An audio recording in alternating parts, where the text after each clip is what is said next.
I remember back as a kid, I had an obsession with Pokemon.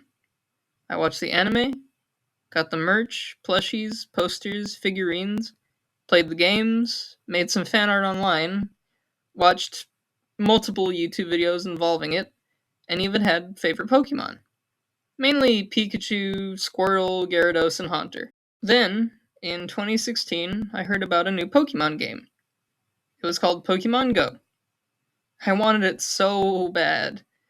But at the time, my parents didn't really get me a phone, both due to not having that much money and for safety reasons.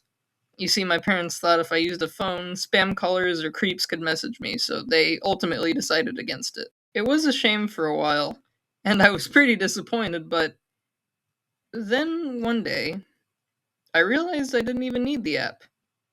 See, I was in my bed playing with the plushies when suddenly I heard a sound coming from my backyard outside my window. It startled me off my bed, but then I listened closer to the sound. It was a familiar noise I'd heard before. It was Squirtle's cry. When I peeked through my window, I saw it. It it was Squirtle, alive and in my backyard. I couldn't believe it. I grabbed a plastic Pokeball in my Ash costume and ran outside. In an attempt to catch it, I threw the ball at it. And despite it being a cheap plastic toy from Walmart, it actually worked. I know it's strange, but that's not where the strangeness ends in the story. I was frolicking in the neighborhood, catching more and more Pokemon around the area, most of them coincidentally being some of my favorites.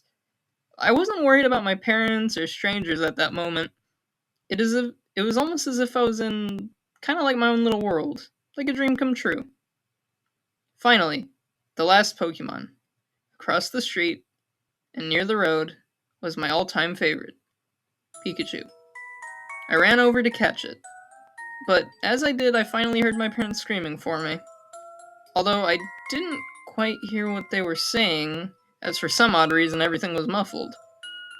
Everything almost felt slow-mo as I tried to catch Pikachu. Once I finally got closer, a car rammed straight into me.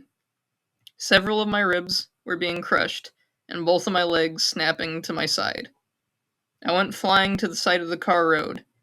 My body felt numb and odd, but it still had this pulsating type feeling. I bashed my head on the pavement, causing me to have a really bad headache.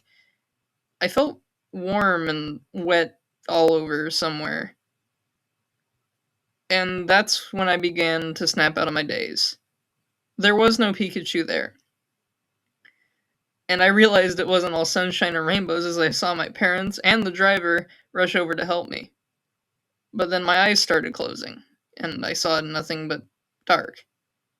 The last thing I heard before sleeping was my mother screaming, "No, no, stay with us, son. Don't go. No, no, no, please, please don't go. No, no." Now, you're probably wondering how I'm writing this. Well, I guess Pokemon do exist after all, because now I'm one of my favorites. Now, I'm a hunter.